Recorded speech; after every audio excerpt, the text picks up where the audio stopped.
It's been 2 days and performance is trash. Turn the ads off. So like This is a real life story, dude, by the way. Jess, I will send you the screenshots as proof. This morning, I got a message from someone else about their new agency. They just started working, a creative agency they started working with. And it has actually been 2 days, and they were actually unhappy with the performance. And he just happened to be slacking me. Is it us? Are we the other agency? Because yeah, this it's you happened to guys. us. It's you. They're about to fire you. By the way, just heads up, you're about to get fired. Fire #fire team. Make it viral.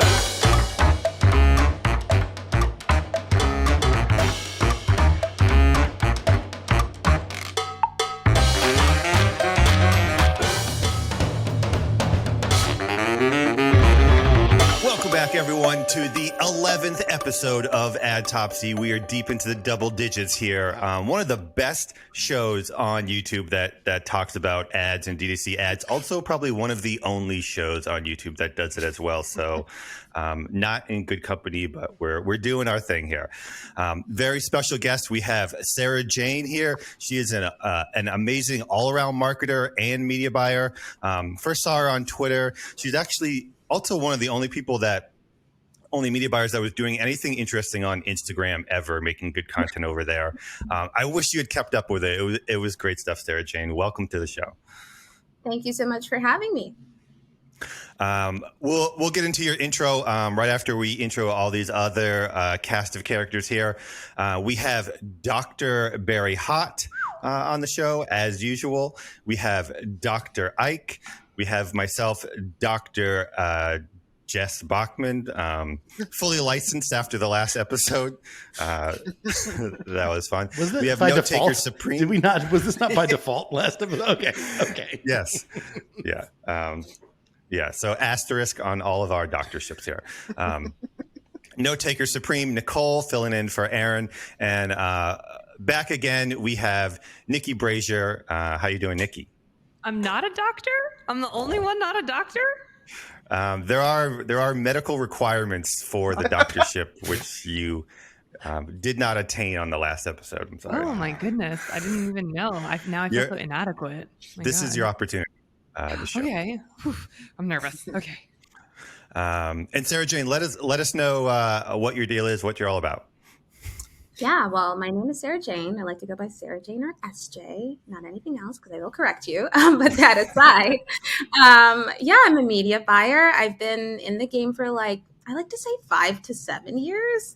Never concrete, just 5 to 7 years. I got started actually in organic social, which explains my my Instagram, because that's the only way I knew how to do the damn thing. So I started off in organic social.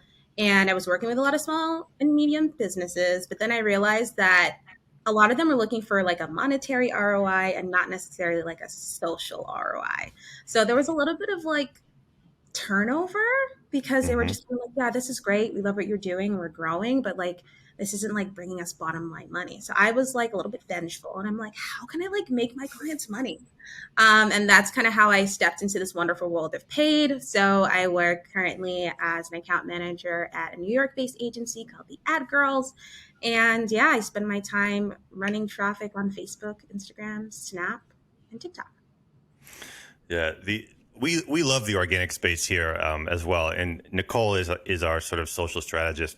And we've seen a lot of brands, particularly post iOS 14, look at the organic channels again and being what can we do here?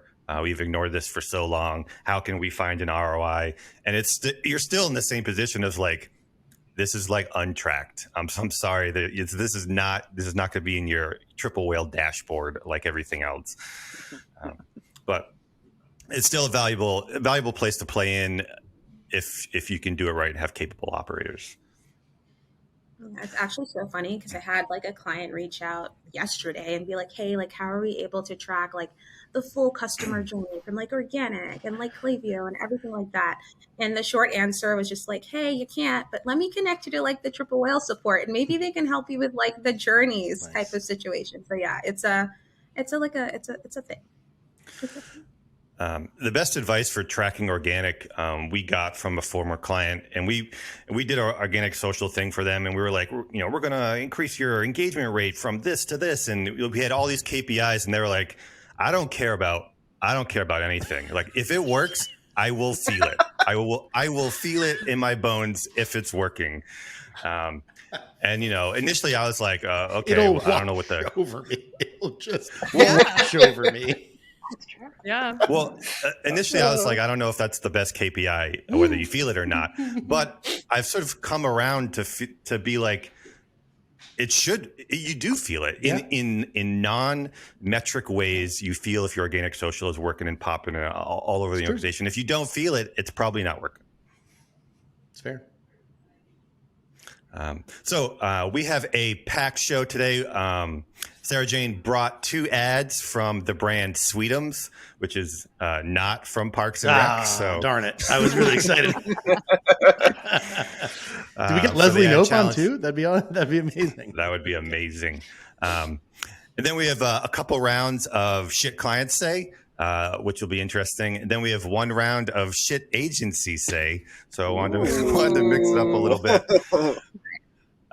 We have a new sponsor, 8Fig, so I'd like to get into that. And then also we have an Adtopsy for No Days Wasted. We did one for that brand back a while back with Alexa, and they wanted another one. So it's like I be obliged. So I'll just share my screen and get started. We should start charging for that. Hey, thanks for watching. If you are enjoying anything you're seeing here, go ahead and hit subscribe, ring the bell, drop a like, hit that thumbs up, give us a comment, tell us who your favorite person is. Obviously, it's me. Or if you hate this, you can do all those things too. And then every week, come back and comment and tell us how much this show sucks and why. And we will also enjoy that and appreciate that. So thank you for watching. Okay. So here we are with the ad challenge. We have 2 ads. Before we get started with the challenge, of course, we have... It's time for the Adtopsy Challenge. Only true creative doctors will get it right. I always forget how loud that is. I love Ike is just so loud, like comically, like a cartoon character, like trying to remove his both these ads, I don't know which one is better. Sarah Jane, you can confirm that one of them did perform better than the other, correct? Correct. And then the other thing that is interesting right off the bat is they are horizontal. So I'm curious, were they run on Facebook or where were they run? So yeah, unfortunately, the client sourced the content horizontally, so we had to do the ugly, 2 bars or like crop. So sure. Okay, great. So let's just watch both of them here. Le Vajayjay is a sweet place to be, and Sweetums wipes adds even more sweetness. They're the perfect way to refresh and smell great with no irritations. They taste good and aren't sticky. They'll leave you completely satisfied. You'll love them, your partner will love them, so why not try them out? Click the link down below for your Sweetums wipes today. it's such a fun brand. love it. Very fun. And one more ad here. I would say that mine has a lot of flavor. Very juicy. Some would call it a super soaker. Super soaker. Super soaker. Possibly dripping out moments, but other times just the right amount of moisture. Super soaker. It could even taste like a mojito. Real tight, but it can take a punch or a pounding. It's gentle, but gets the job done. And the pH balance is chef's kiss. Sometimes I just take a mirror out and I just look at it. My Sweetums wipes. What did you think I was? The Sweetums wipes. Duh. I love them. So I love them both. Both of these creatives are probably some of the best assets I've ever seen. that's a lot of fun. Yeah, a lot of humor here. Probably, not easy to decide, but so we're going to do a thing where if you think it was the first ad, you're going to hold up one finger. If you think it's the second ad, you're going to hold up the 2 fingers. Your second finger. Your second and only 2 fingers. Okay, ready? On 3. Does everyone know what they have anyone chosen? This is hard. This one is really hard. This is really hard. Yep. Okay, I'm ready. Ready? Okay, me too. Okay. 1, 2, 3. Yeah, nice. Okay, so Barry and Jess myself versus- chose the Of first one. course, the Jess Jess versus and all Barry again. show. This is good. This is fun. I know why you chose one. I know why you chose one. Well, both gals chose 2, so I'm quite nervous I about want the result here. I want 2 to win. But Yeah, I think one. that's I think why. one's going to win. You know what? I feel like that's accurate, Barry. I want 2 to win, but I would not be surprised if 1 was actually the winner. Yeah. Agreed, but Okay, Sarah Jane, why don't you reveal which is the winning one? Yeah, so number 1 was actually the winner. As I'm sure you can all tell, it like has all the components that people would want to see in like an ad. But ad number 2, when I say the engagement was like off the chart, for sure. Yeah. like just out of this world, like the number of shares, the number of comments, we still kept on using that creative like forever and ever, amen. But number 1 did get us like, more bottom line. You've got a piece of content. I mean, that's an actual piece of engaging content. You know? it really is. And the acting's really good. The script fun. is hilarious. Yeah, it's The edit is The edit. excellent. The edit. Yeah. Such a good edit. It's a Yeah. little over, Client. it's over the top. It's, we get the joke. And it's funny because like, even though you're kind of like, all right, this joke's like, they're hitting me in the head with this joke. It's still funny. It's still It funny, really is. yeah. But it doesn't sell the wipes at all. But it can. And is that Sorry, keep going. You go ahead, Jess. I'll get it. so is that a necessary component? I feel like we have this conversation internally like once a week where like I watch some of the videos that we put out that have like, kind of like Patient 37 had this like really fun hook, but then the end of it kind of like the middle to end was obviously an ad. And every so often I see the cuts that we make and I'm just like, I don't know. Like I find I click on stuff that seems more just like an organic post that's repurposed with like a see more link kind of thing. I don't always click on these ads that feel like ad units, but I'm also like, I'm too far in the hole. You know what I mean? Like I can't see past my own blinders. So I'm constantly asking our creative team, Jess probably sick of it, being like, should we just run like a whitelisted TikTok instead of like recut our stuff onto the back end? But like clearly it works. Do a little both. Yeah, and we do. We always do. But I'm just like, the second I see like 5 stars, whatever, personally, I'm like, blah. Yeah. But is it because I work in advertising? Yeah. And you might just not be in market for it. Like, right. Like those are things like when you're less in market for this product, you're like, okay, well, I don't need to see this now. True. And you go ahead, Jess. Sorry. SJ, I'm not sure what like a type of exclusions they're running, but often these things, a more ad driven one and a more content driven one, they're not run in isolation. And absolutely someone could see this ad, think it's hilarious, get that brand in their brain, and then they come around this one, retargeting if it's broad or whatever, and it's like now time to buy. Yeah, so what we ended up doing was running patient number 38 top of funnel and would just like, we didn't want to purchase. We were really just planning on engaging the video viewers much later on. And that's ultimately what we ended up doing once we saw that, great engagement, but like not a ton of like sales with the returns that we wanted. So that's what we ultimately ended up doing because we weren't going to miss out on the number of people that saw this video. How many other iterations are there of this video? I'm curious, like roughly. 38 or 37? 38, yeah. I think we had like I want to say the actress or the influencer. We had like 2 or 3 other pieces of content from her, but they weren't like this. Okay. They weren't super soaker. Yeah.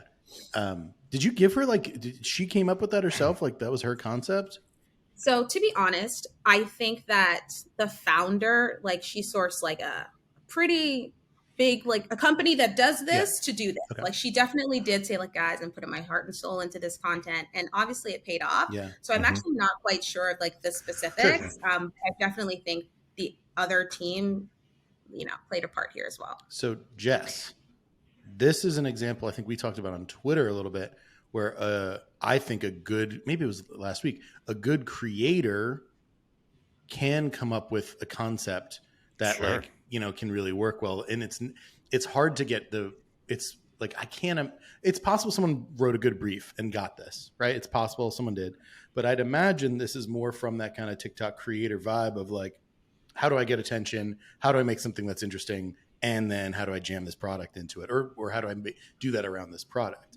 And if I don't know exactly who requested what and what direction was given, but it does seem like that. And this is one of those where it's pretty great, where you're letting a creator do their thing rather than kind of force them. Unless I'm wrong, maybe a really good creative strategist came up with this concept. And it's a good brief is written specifically for the person, and you kind of know their talents. That's wicked hard to do at scale. You don't know everyone's creator's vibe or whatever. So allowing them to essentially write their own brief or giving something that's more directional is huge. And I think it paid off here. One thing this ad did, which is very subtle, is that, it's a conversation between two people. They're not in the same room at all. This is like, one is like looks like it's studio shot, and the other one is totally different. No, it's just window lighting. I totally disagree. Yeah, it's just window lighting. It looks like they're like in the same hotel room, and she's by the window, and the other girl is by the door. Like the interviewer is by the door. I get what you're saying, Jess. Like they're not lit the same, but it's kind of, it's just where the window is. Yeah. So initially, I picked up on. I felt like it was totally different locations, and so initially I was like, that takes it out of it. Takes me out of it a little bit, but what it actually does is it makes me feel like I am not like in a conversation with this other woman, but I am the viewer. Like this person is having the same reactions that the viewer is having. She's like a stand-in for the viewer. And so she's emoting the same things that I'm emoting.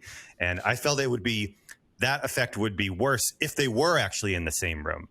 Because this feels like this other woman feels like this is me in my bedroom. That's like not studio. Hold on.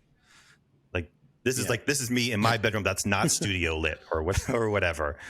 I don't know. I'm overanalyzing here, but yes, I disagree, and I think that is like a very personal take on view on this. I don't think that's a typical reaction, Jess. I'd usually agree with you, Jess, about stuff like this. This one, I'm like, you're grasping a straw, throwing them under the bus. Yeah.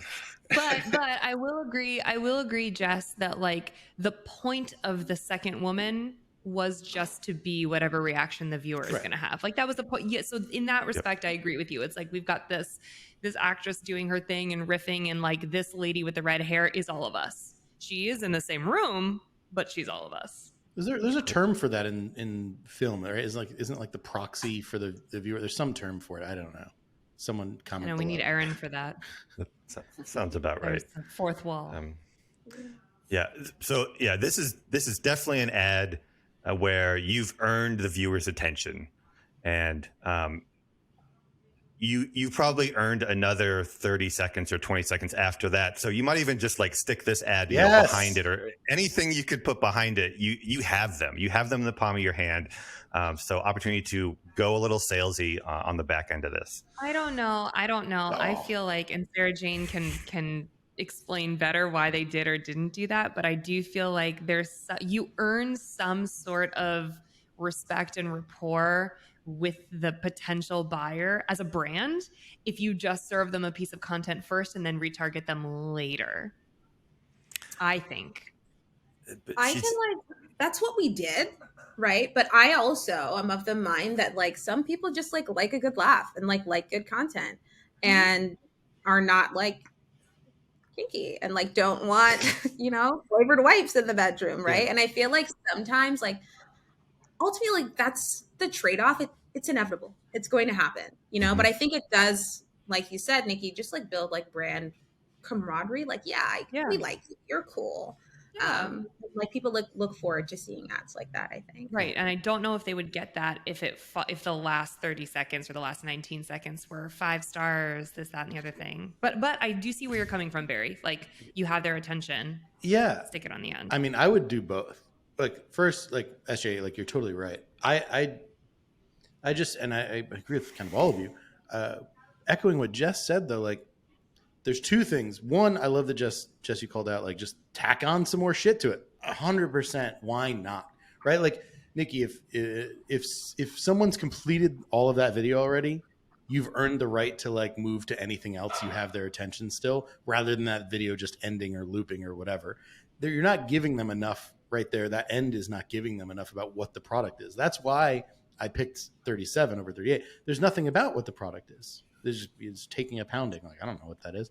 So you have room to sell there. So you might as well take it.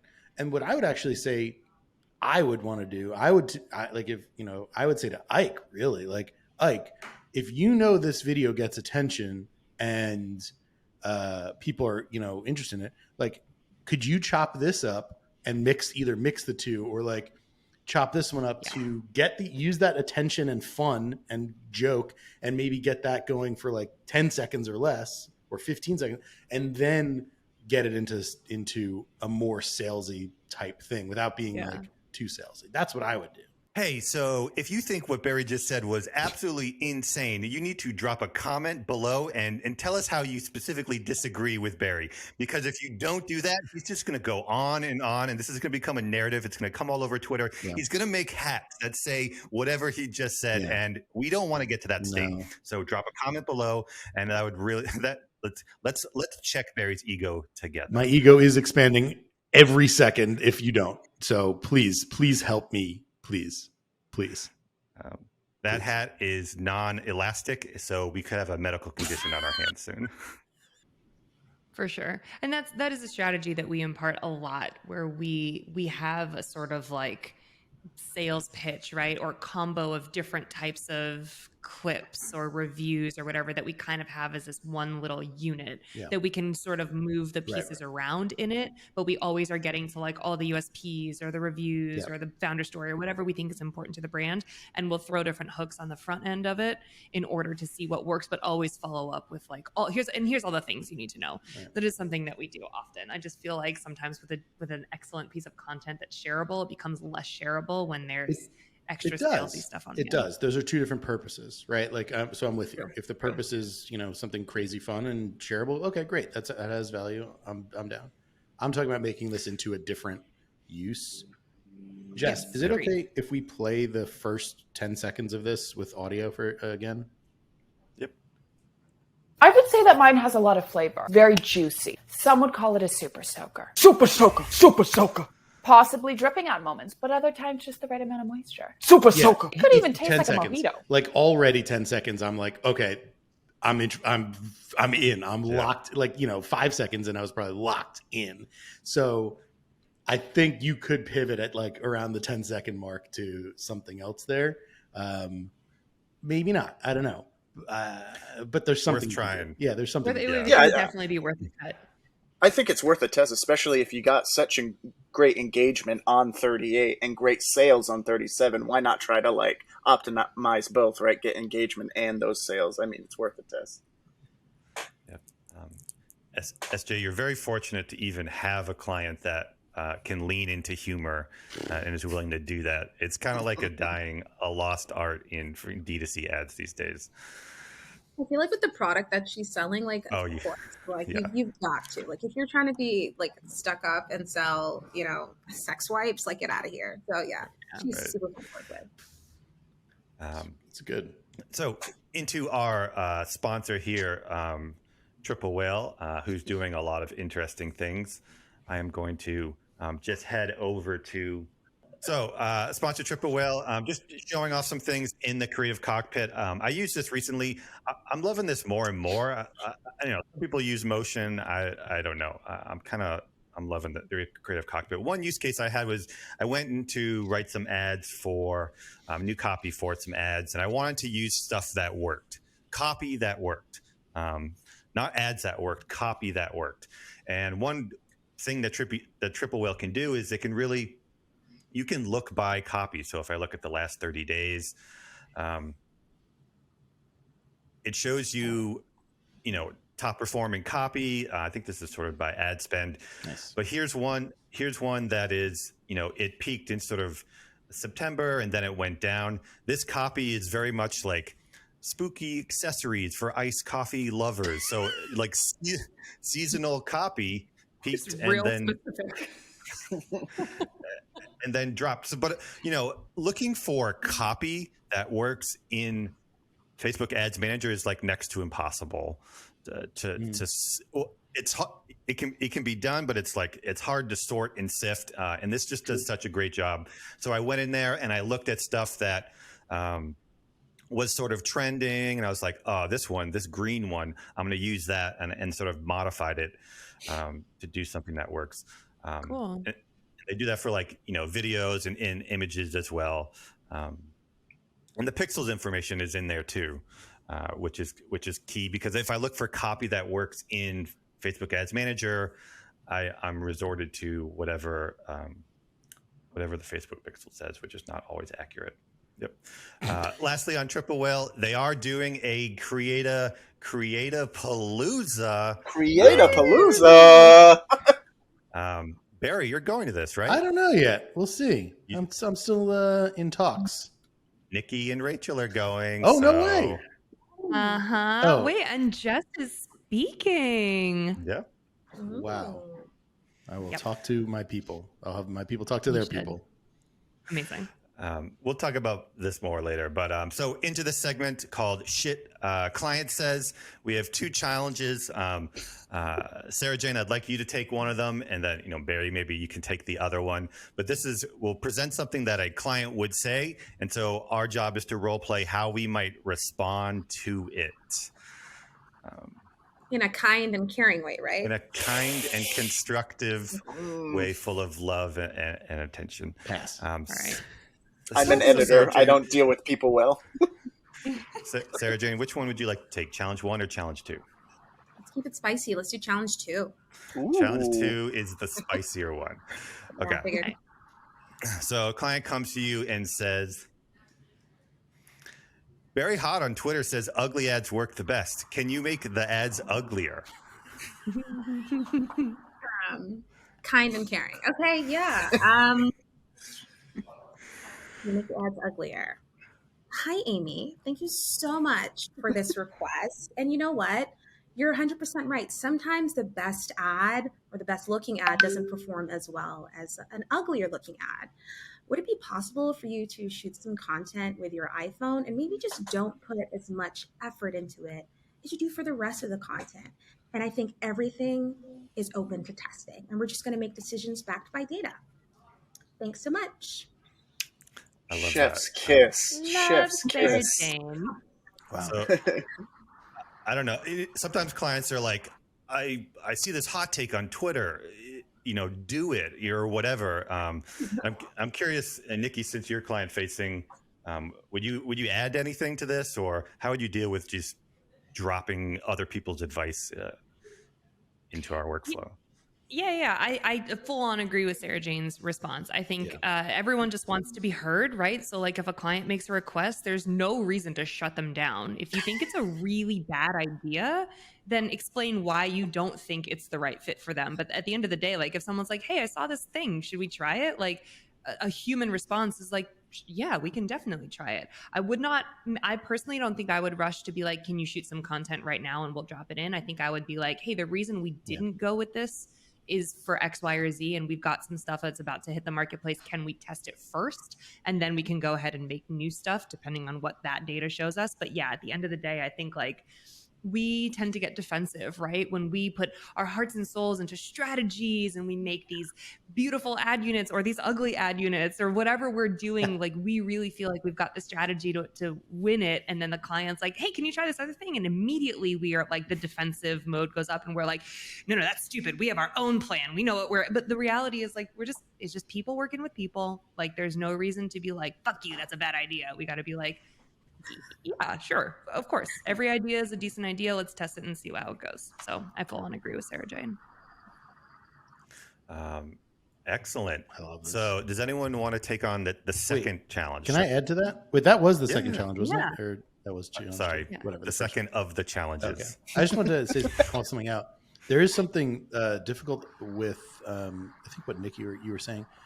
Not only is this one something that like it goes against your like strategy, you know, that you'd be defensive about, but like this concept in particular, I've found is like it creates like cognitive dissonance. People are like, no, like everything I've ever learned is to make the ads pretty. Like, so it's really hard to, and I know that because there are times where I'm on the receiving end of some other thing, like, hey, I saw this on Twitter. Why aren't we doing this? And I'm like, well, we would never do that. Like fundamentally, like we don't. So I understand that too. Like that's hard when it's that you really believe the other way. Yeah, and Twitter's only 280 characters, so a lot of times, you know, a client or someone will read that and don't understand the nuance, and then just like direct you to do whatever it is, and then there's a lot of nuance behind it. Yeah. But if that instance ever happens to anyone, and you also watch this, you get a free hat. I'll send you a hat immediately. Yeah. Barry, you want to get on the hot seat for challenge one? Yeah. Send it. All right, let's do it. It's been 2 days and performance is trash. Turn the ads off. So like this is a real life story, dude, by the way. I will send you the screenshots as proof. Okay. This morning, not me, but I got a message. From someone else about their new agency. They just started working, a creative agency they started working with. And it has actually been 2 days, and they were actually unhappy with the performance. And they just happened to be slacking me in Foxwell's group about it. Is it us? Are we the other agency? Because it's you guys. It's you. They're about to fire you. By the way, just heads up, you're about to get fired. Fire #fire team. Make it viral. My recommendation from Barry. But he was like, he literally was asking me, like, he was saying, like, you know, they're terrible. Like this batch is like bad. And I was like, okay, well, tell me more about it. What metrics are you looking at? And we dug into it a little bit together, just in Slack back and forth. If I could have looked at the account, I would have dug in more. But that's what I would want to do. Step one is like, understand what is meant by performance is trash. Because performance is trash to one person. One man's trash is another man's treasure is such a great way to look at this. And that literally, I swear to you, this actually happened this morning. He was like, our CPLs are like 2 to 3x up. Our CPCs are up. Our bounce rate is up. Like everything was bad. Like, right. And I was like, okay, well, first it's a new bundle. Like you got to give it a few days. You got to give it a week. They're a new agency to you. They're still, you know, getting their reps in. They're still figuring out what's going to work. And I was also like, you know what? And then I had to pause. I was like, wait a second. What about cost per? What are you actually optimizing for? And because that's all that matters. The hook rate or like, you know, bounce rate, all these things don't necessarily matter if, and here's why, this is on an optimized platform. So if the new ads from this new creative agency are resonating to totally different users in totally different placements than where they were before, then yeah, your early metrics, your preliminary metrics are going to look different. And I literally said to him, the fact that those metrics are different than your normal ads is a feature and not a bug. And he loved that. And he was like, okay. You're hired. The other places. I'm just to be clear. I have no money. This was just free guidance to this dude. Free Barry advice. And, hey. Yeah, and I do this too much. Please don't DM me. But so yeah, like it's so crazy that this actually happened this morning. It wasn't my actual client, but that's what I would have said. I feel like you handled that with so much grace, because this actually would have given me so much more stress than challenge 2. Yes. Like okay. hearing this is like I feel like there's an irritation that just like rises up within my soul where I'm just like, they're going to make this hard for me. Yeah. Like I think sometimes like I really appreciate it when the client kind of just like trusts your decision making, and like more so coming from an angle of like, okay, can you explain to me or like show me or like teach me or work like together, right? Versus it's very much like combative, like this is how we've been doing it and this is how it's been done, and it's like, well then why did you hire us, and like why, I mean, if it's been working, why are you here? Like don't make us do that, because I think sometimes like that can like sour a relationship or just make your account not as fun to work on. I hate to say it, but I think too, I find that I do better and my relationships with my clients end up better in the long run when I can be very frank. I think I said this on the last time I was on Adtopsy, and in fairness, I'm in a little bit of a different position, right? Because I'm the client facing person at Fireteam. I also own this company. So if we like lose a client because I'm a bitch, like then it's on me, and that's fine. No one else has to answer to me. So, but I do feel like whenever something like this comes up, I really appreciate the opportunity to be really frank with the client and maybe do some expectation setting, and maybe also like do some I don't really know how to put it into words, but education, right? But like in a way that's like, hey, you don't know what you're talking about.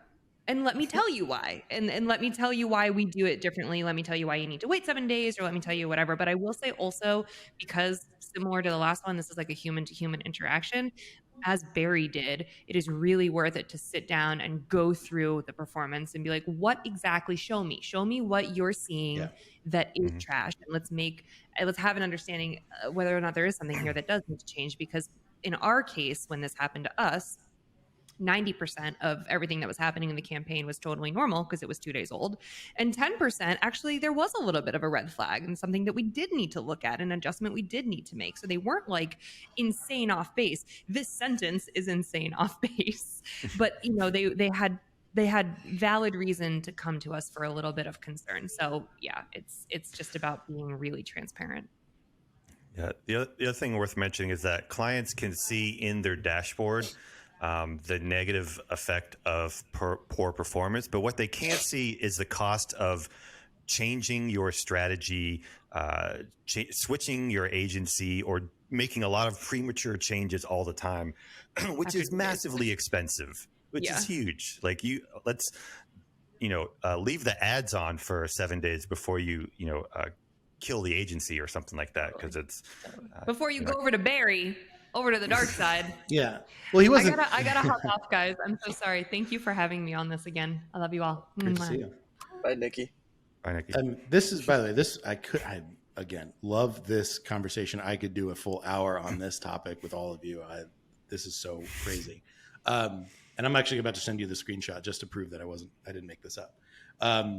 But to like this topic specifically is so interesting because, to SJ's point, like I actually love a client who can be in the account and understand what we're talking about and ask questions. I love it, but it's a double-edged sword because I also absolutely cannot stand when a client wants to give me notes on like how to execute. Like there's a time, I'm independent now, and so things are different. But there was a time not long ago where I just had to eat shit, all the time for my clients and just kind of grin and bear it. But like, I got to a point where I was like, this is not helpful. Like them commenting on like, oh, you should increase the retargeting budget by $250 when I had already decreased it 2 days before because it had reached too much. We were spending too much on it. So like that's frustrating, but it's also kind of what happens when you are transparent and you are, being a good partner, is they are going to have thoughts and things, and you do want that. And I think to Nikki's point, it becomes a teachable moment because you're asking, what are you looking at? How are you defining this performance? And the bigger thing I'll say is like, this is such an example of like the big frustration I have with a lot of the industry is they're often focusing on like these metrics that don't really matter. And it's so much so that it actually gets in their own way of being able to try new things and scale, because they think they see like CPCs or CPMs are too high for them to try something new. Meanwhile, maybe the conversion rate's better, but the CPC is high, like, which makes up for it. So there's a lot of different variables there. So I wanted to turn the tables a little bit and provide one challenge of shit agencies say. Sarah Jane, I know you got to go at 11, so this will be the sort of the last segment, and then we'll continue on. And no one has to take this one in particular, but I do think it provides a very interesting conversation that agencies may be telling their client these days. And that is, why is performance bad? Well, you see, there are macroeconomic factors with recession, and people are saving for Black Friday. So, yeah. So, unfortunately, none of us are a client, but I do know that this type of language is out there these days. And normally, I absolutely hate even mentioning anything like this, except there are macro factors. And if you look at your account in the last 2 days, or Thursday and Wednesday during Prime Day, performance has been like way down. And I think you can be like, well, yeah, everyone's on Amazon at the moment. But does anyone have any thoughts on, is it even worth mentioning? Are these just not a factor? Should they not be mentioned or relevant? Or does it make sense to have this be part of the conversation? So I think that I think it's a slippery, it's not an easy answer, but like given the Prime Day example, yes, you can say that more people were on Amazon than they were on Facebook. We'll give it to you, but I don't think it's something that you can lean on for an extended period of time or forever. Okay, performance was down for the past days because of Prime Day. Let's say it's Friday, why are we still, not doing well? Because what that is a start of a trend that has been going on for a little bit long. Same thing with Black Friday, where people are yo, things are getting more expensive. It's I get it, but I think it's more so adjusting the strategy for the times that we're living in. Does that look like, hey, maybe on Prime Day we lower spend and we focus more on warmer audiences? Maybe as we should be doing, we should be building a list right now so that in November it's not killing our performance. You know what I mean? So I just think it's about having a strategy and making room for that expected drop in performance. Yeah, I love that. And it's really about, it's not about using this as an excuse. It's what are you doing about it? So there is a recession. That doesn't excuse poor performance going forward. What are you doing, not about the recession, but maybe the ads need to be oriented more towards value or something.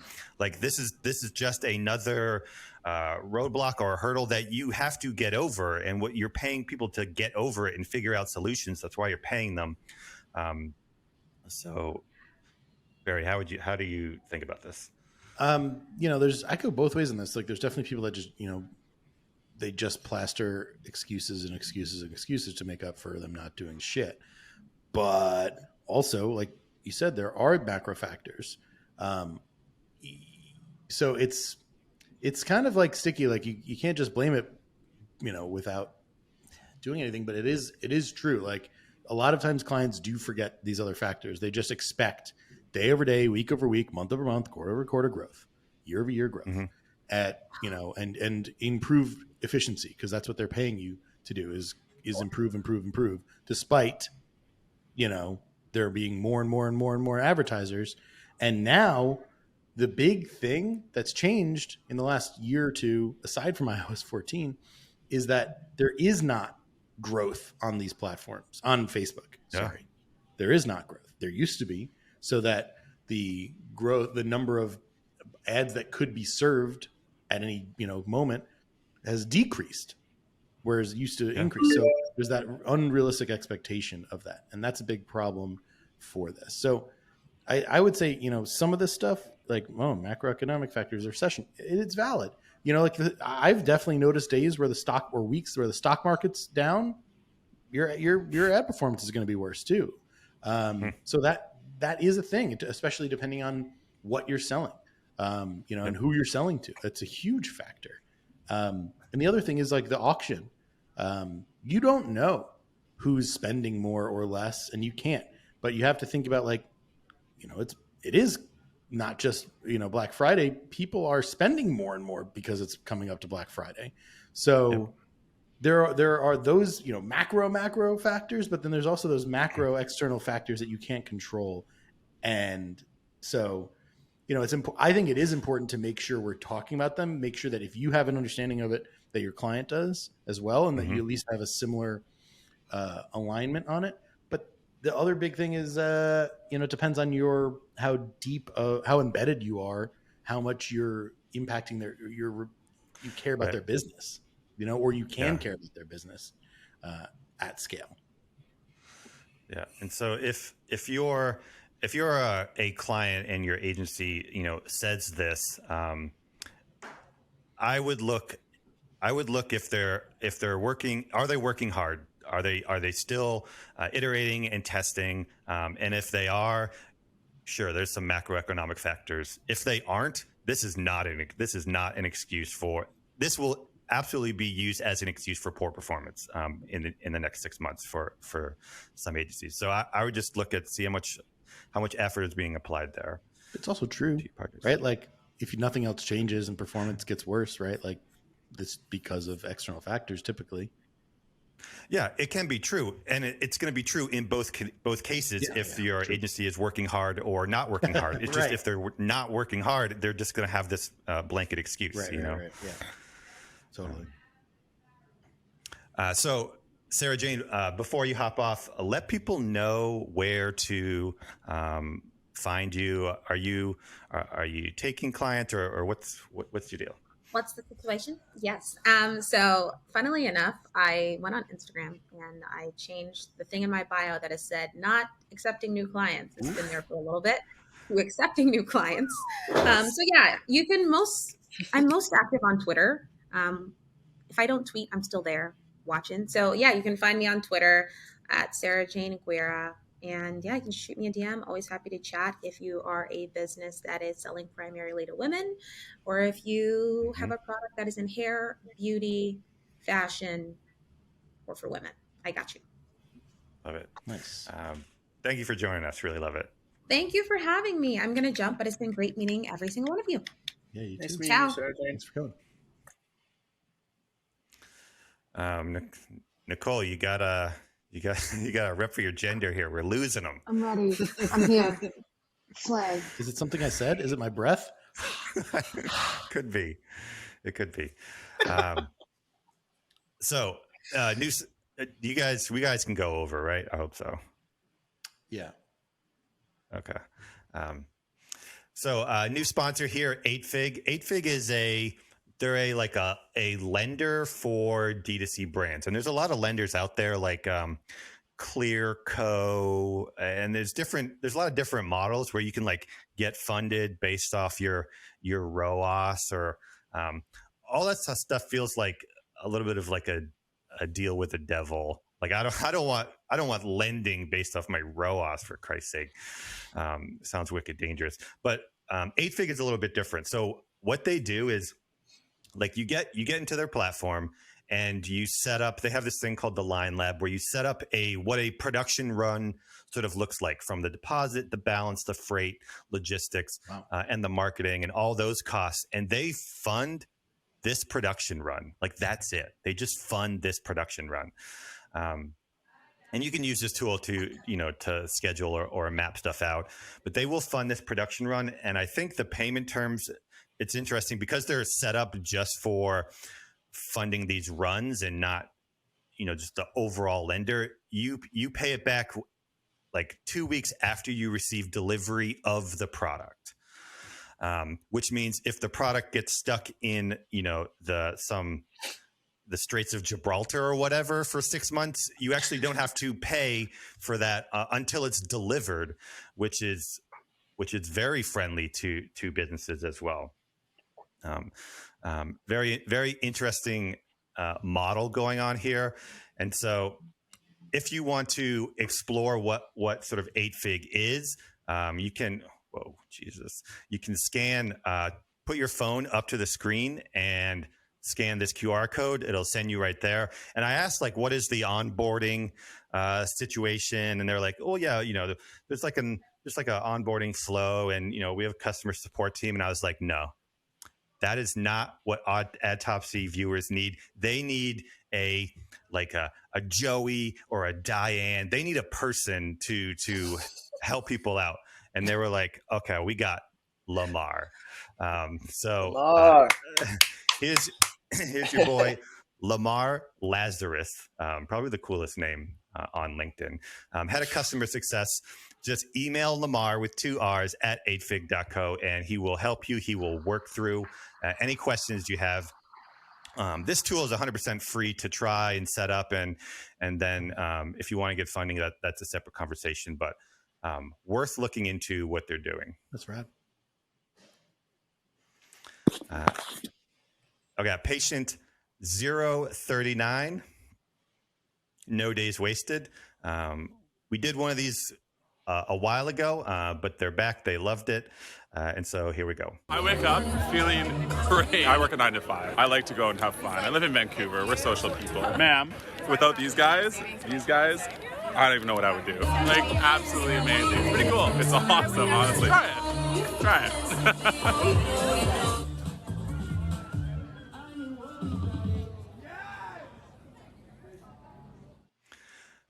So they did say it was a top performer.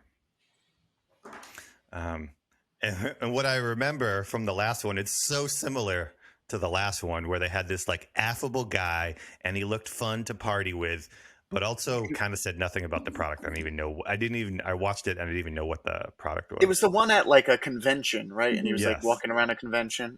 Yeah. Couldn't hear it. Nicole, have you ever heard of No Days Wasted?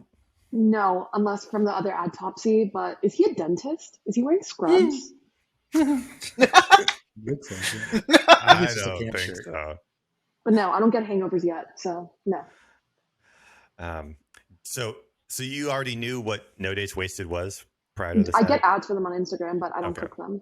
That's the best. They're not gonna like this episode. That's the best burn ever. No, she said it's because she doesn't get hangovers. Yeah. To be fair, 99% of people probably don't click on these ads. Well, that's true. That's actual click-through math. right. No hard feelings. Yeah. Does anyone have any thoughts about this particular ad? Why are we still doing this? It's the same thing. It's like at a like a what's it called? Expo. Why are we doing this again? Yeah. It's like the social party vibe, right? They're trying to capture that. I will say I can hear him better in this one, even though it's still noisy.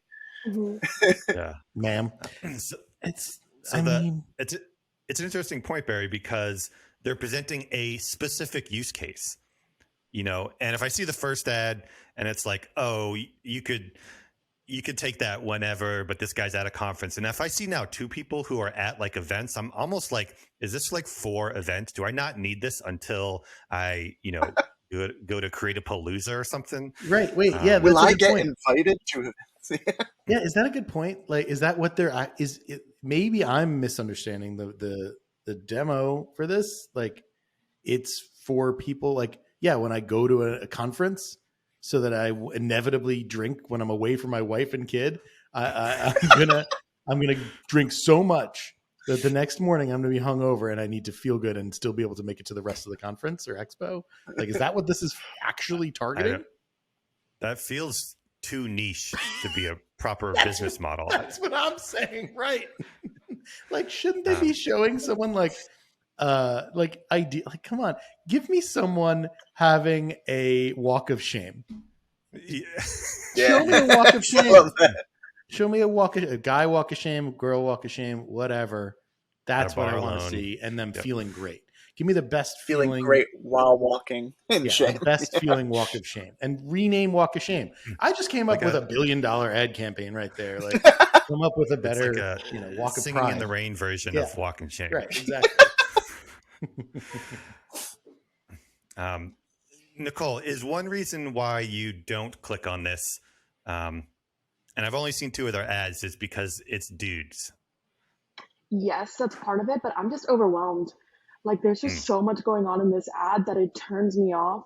Like, why, like Barry said, I would love to see someone who's like going to have a wicked bad hangover the next day using this, because it seems like 2 p.m. like on a Wednesday. So yeah. But also, it's always dudes, and it's not my age range, and I don't feel connected to them.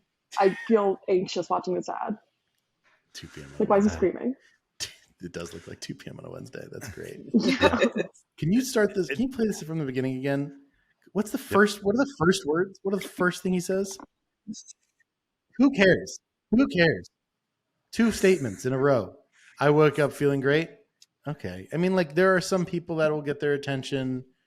Maybe that could be a condom wrapper in his hand if I don't know what it is. Great. That's the thing with these ads specifically. I always am like 3/4 of the way through the ad, and I'm still like, wait, what is it? Yeah. And that's the curiosity can be okay, but it's not helpful here. And those 2 statements in a row, to Nicole's point, like, you've lost me. I wake up feeling great. Okay, everyone wakes up every day. There's a great quote in The Office where it doesn't matter. Erin was like talking about like her day, and she said that she like woke. She started the story of her day like, I woke up, and then Robert California says, Erin, you never need to tell anyone that you woke up as part of the story. Everyone every day wakes up. So that's how I feel about this. And then what was this? I wake up feeling great. And then what was it? I work a 9 to 5. Okay. Relatable. These are relatable things. Everyone wakes up. A lot of people I like to go out have a and 9 have to fun. 5. But It's like just a Joe every guy. Yeah. But like, that's not a problem. It's not relatable. And I've made this mistake too. Don't like anyone, if any of our, 90 people that'll watch this, Wow. 9 million people that'll watch this, like, don't think like, I haven't made these mistakes before too. I've absolutely made an ad myself starring me where I said something like, I'm not a model.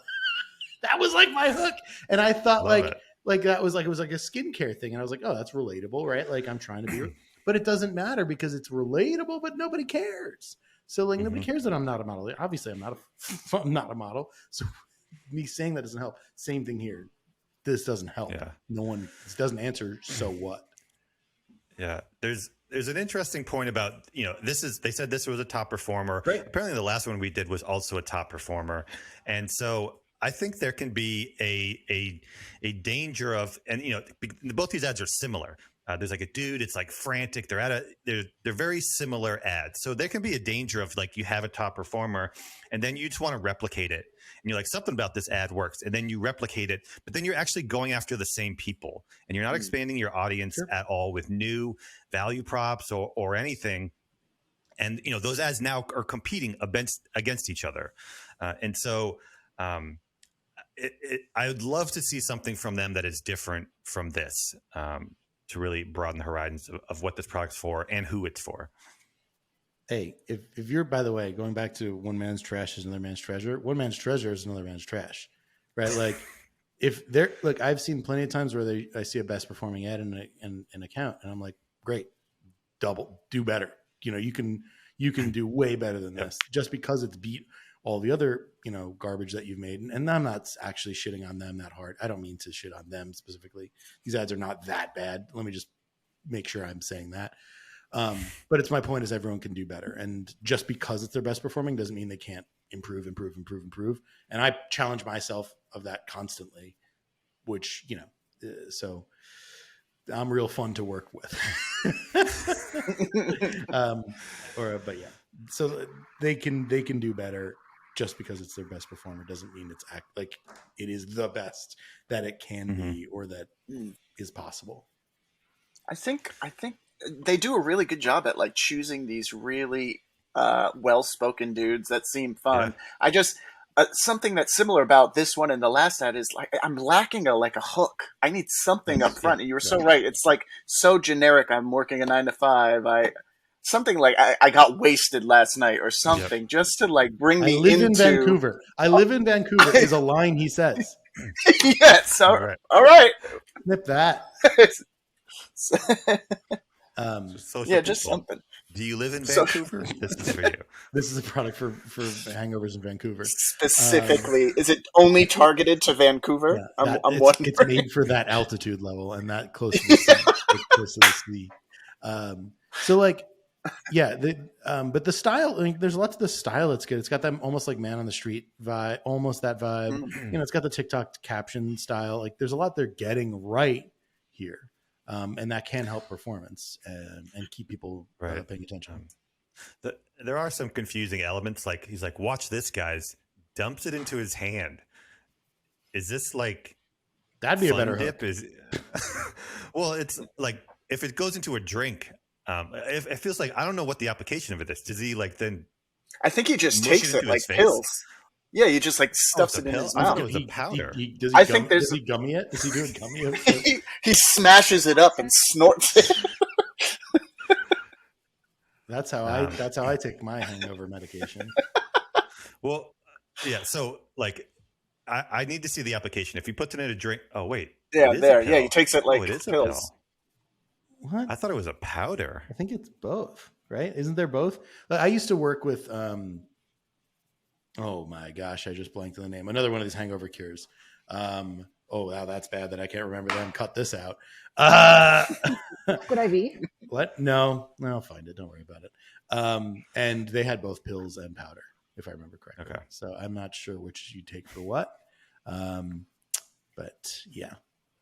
I mean, that's a prime example of they just need to like just a few more details. I love the nativeness. I love how fun it is. But like, if we just thought it out just like slightly more, I feel like it would be even better, right? No, yeah, Cheers. It was Cheers. bocce score. I couldn't remember. It was Cheers. Yeah, what's his bocce score? How am I supposed to know if he's even hungover or not? You can't play bocce if you're hungover. That's the thing. Everyone knows. On a 9 to 5 workday. On a 9 to 5 workday. On a Wednesday at 2 p.m. I think you can only play bocce hungover. So last, the D2C agency merch wars are heating up. I don't know if anyone's seen these these two rival brands out. Oh wow. Both these posters setting fire to Twitter. People are just going crazy over trying to get all these different stuff. Yeah. Did not know you're coming out with sweatshirts. What's going on? Yeah. Hold on. In case anyone wants to in case you want to break into the hot growth headquarters here. Yeah, we got hoodies now. They'll be online soon. They're only $4,000, $75,000, and I'm working on the pricing. But the hat prices will be going up soon. The pricing is going to change. So because I'm doing a reverse sale for Black Friday. So if you want to buy a hat, I strongly recommend you buy it before it ggets too late, because if there are a lot of people doing Black Friday, Cyber Monday sales, I'm doing the opposite because I'm expecting people to want to be buying at that time anyway. But hey, look at this piece of merch that I have. Oh, am I allowed to show this? Do we have to censor this? Are you going to blur this out? I got my own little fire team hat here. I'll put it on. Yeah, the fire team merch is not on sale. This jacket will never go on sale because I'm just ripping logos from like $1 trillion worth of companies out there. Yeah, Premiere Pro is on there. You're giving these out for free, I guess. I might have some bootlegs in Austin. If you wanna hit me up. How do I get I got to get my logo on there. That's what I said on Twitter. I got to get a Hot Growth or Make Ugly Ads logo on there. It costs a pretty penny, for sure. I also, by the way, have new colored hats. Ooh, blue! You gotta send me that. That's my color, man. You gotta send me that. I'm gonna have so much Barry Hot merch, and I still haven't gotten any fire team stuff. It's available on makeuglyads.com. Go get it. That's right. Prices are going up. Prices are going up soon. This one's going through some edits. Nicole is our F1 expert, and she didn't like it. I'll say. Tomatoes. I hate it so much. Oh my God. I'm the number one hater of this jacket. I'm so sorry. Can you stand up, Jess? Can you model it for us? You're actually wearing it. I love it. Oh my God. It's even So, worse on. Nicole, what would you do to improve this, or would you I have just so put it many in the ideas. fire? Would you just throw it in a Yeah, fire? I throw would it. like in the middle, Yeah. like a racing team, get rid of the free promo of all the companies. The left align is gone. Mhm. I have a lot of thoughts. Yeah. Lots of notes. Hmm Yeah. But don't I need like? Doesn't a lot of merch have promo of their sponsors? Don't they like are almost required to have it on there? They're, Are we Lots of free. Like, are we like, this is sponsored a- by Canva and Photoshop? you're run by it, but you could powered by it. You could put those on the sleeve. I think you could make a V2. Yeah. There's a V2 you can make here. Fire team on the chest. What's with the flame? Yeah, put a fire team logo there. Yeah, I This is think the also- flame on the back would be cooler. hmm Yeah. This is also Nicole a said that. functional piece of merch because I hate talking to people at Period. events like Creative Palooza. So this is my icebreaker jacket, where Great. someone could just point to it and be like, "Oh, what's that?" And I'll just You mean talk ice about it. melter? Well done, Barry. Well done. So that is it for the show. Another great episode with 4 people surviving it. We killed them off. But that's just how it happens here on Adtopsy. Thanks again for sticking around and for us tricking you into wasting 75 minutes of your life. Be sure to if you're at this point and you're watching this, like and subscribe. I think it's a mandatory requirement at this point. Did we call that out earlier? We got to start doing that like in the 5th minute. Like in the 3rd minute, we got to say like, "Oh, hey, welcome. Why don't you hit that subscribe button while more people are watching, rather than the 2 people that have gotten this far."